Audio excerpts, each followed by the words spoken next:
perils that lie ahead in a world dominated by Kumbaya Kamala and Barack O'Biden. But silly me. How could I be cynical about what is clearly going to be a wonderful era of sweetness and light in a brave, new, unified world? After all, it's Joe Biden himself who reassured us. For all those of you who voted for President Trump, I understand the disappointment tonight. I've lost a couple times myself, but now let's give each other a chance. But perhaps he forgot to tell his supporters to give each other a chance or to give Trump a chance. Yesterday was Martin Luther King Day in America, a time of healing for blacks and whites alike. Yet Biden's supporter and Hollywood celebrity, the two terms are mutually interchangeable, Alec Baldwin rushed out to help spread the love and the unity by mocking Martin Luther King's original speech, poking fun at lynchings, nooses, COVID, and inciting violence against Donald Trump, all in one tweet. "I had a dream," he tweeted. "Trump was on trial for sedition, and outside the courthouse, a noose was hung from a makeshift scaffold. The noose was made of recycled COVID masks." Hilarious, Alec. Feel the love. And despite their man having won through fair means or foul, those unifying and inclusive folk over at Black Lives Matter took the opportunity yesterday to riot. Meanwhile, Washington, D.C. has been turned into a police state, complete with its own green zone, reminiscent of Baghdad at the height of the Iraq War, with 26,000 troops prowling the capital. One of the greatest American shows of armed force in living memory, 5 times greater than the current US deployment in Iraq and Afghanistan combined. In a riveting 20-minute piece to camera on Monday night, Fox's Tucker Carlson warned that the troops are deliberately being politicized by the Democrats, who are willfully setting Americans against their fellow Americans. Have a listen. Democrats in Congress demanded that the troops sent to Washington this week submit to a political purity test, ideological vetting, as they put it, to make certain that every soldier professed loyalty to the new regime. Not loyalty to our country, not loyalty to our Constitution, but loyalty to the aims of a specific political party. Nothing like that has ever happened in America, and just a few months ago it would have been unimaginable. Suddenly it's compulsory. Here's Congressman Steve Cohen of Memphis explaining why it is. The Guard is 90-some-odd%, I believe, male. Only about 20% of white males voted for Biden. You got to figure that in the Guard, which is predominantly more conservative, and I see that on my social media, and we know it, they're probably not more than 25% of the people that are there protecting us who voted for Biden. The other 75% are in the class that would be the large class of folks who might want to do something. As Tucker Carlson pointed out, Congressman Cohen is apparently accusing any white male in the army who didn't vote for Biden of potentially being an assassin or a traitor. Spreading more of that trust and unity, I see. Already a dozen individuals have been vetted and deemed unfit to guard their president. Their crime, presumably wearing the wrong flavour of tattoo or something, or saying the wrong thing on Facebook. Whatever the thought crime, they were found guilty of it. There is one party, this is one-party state stuff, and should really be unthinkable in the land, the home of the free. Further on, Carlson makes this observation about how these troops were briefed before coming to Washington about who the enemy is. Here's a National Guard commander in Puerto Rico describing to his troops the enemy they will face in Washington. They are white nationalists, he tells them. They are Proud Boys.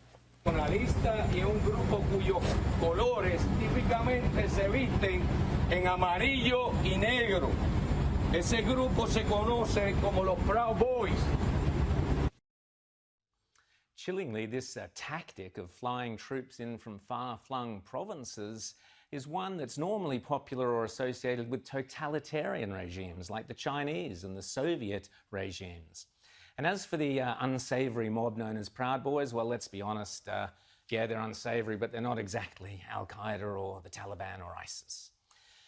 Yet even here in Australia, the mainstream media are whipping up fear about the threat of bombs, drones and shooters battling it out in the streets of Washington as if it's some video game.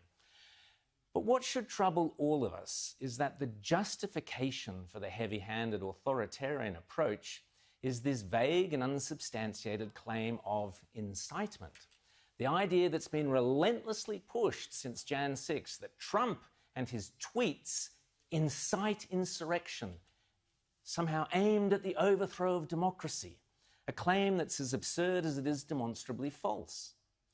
And let's not forget, although the Capitol Hill riot on Jan 6 was an absolute disgrace, it paled in comparison to the violence and destruction visited upon America over the last 12 months by the masked thugs and, yes, murderers who supported Black Lives Matter and Antifa riots. A year ago, it would have been inconceivable to imagine how easily the freedoms we take for granted could so lightly be frittered away. 26,000 armed troops prowling the streets because of the tenuous claim that Trump incited violence? Really? But it's not just in America that this vague concept of incitement has been used to justify heavy-handed authoritarian suppressions of our freedoms. Who can forget this gem last year from Dan Andrews' quasi-police state of Victoria? Now, you're under arrest in relation to incitement.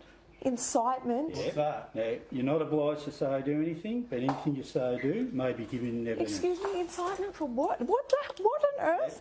Excuse me, what on earth? So just put your phone down. Can you record this? to... I'm in my pyjamas. What's this? I had an ultrasound in an hour. Yeah, she's pregnant, so... I'll take it easy. What's this about? But I have an ultrasound just let me in an finish. hour. Let me finish and I'll explain. It's in relation to a Facebook post.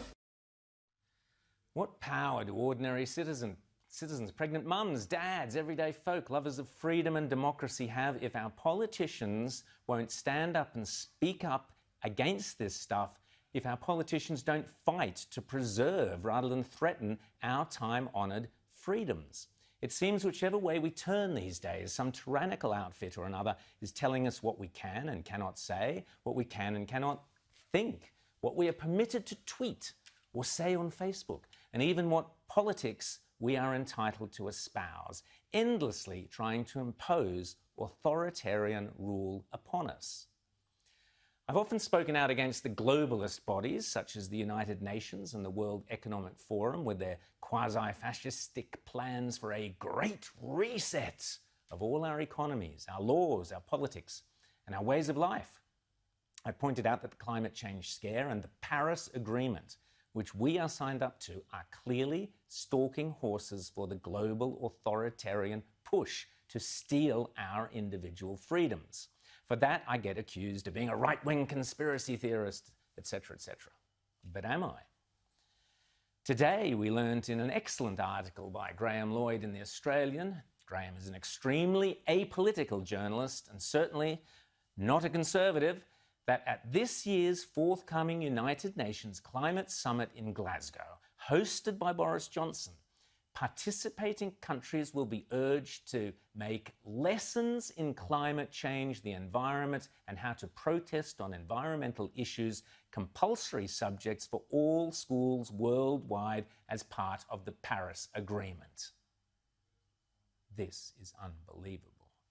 The plan mandates that, quote, teaching children about the environment, the green economy, and how to take action against government are considered essential parts of preparing future workers for the third industrial revolution. Unbelievable. Earlier today, I was thrilled when Prime Minister Scott Morrison, in response to more pointless carping from opposition leader Anthony Albanese, Scott Morrison declared that Australian interests would always come before these kind of crazy diktats from globalist bureaucrats. There's negative globalism, there's positive globalism. We have to respect that it's nation states that are the members, and they're the ones who set the agendas by working together, and that things that at a global level don't just sort of get handed off to some sort of internationalist, faceless bureaucracy. You know, Australian decisions we made in Australia, not in Geneva, not in New York, that we made here in Australia about Australia's national interests. No flies on Morrison there. Well, some obviously. But seriously, I just hope the Prime Minister stays true to those fine words. Meanwhile, Albanese carries on going on about right-wing conspiracy theories, sounding, I have to be honest, as deranged in his hatred of Trump as the craziest Hollywood celebrity. When you have members of the government party saying that Joe Biden is not a legitimate president, and saying as well that somehow the actions that we saw on January 7 weren't really Donald Trump supporters. They were somehow left-wing infiltrators who pretended to be Donald Trump supporters.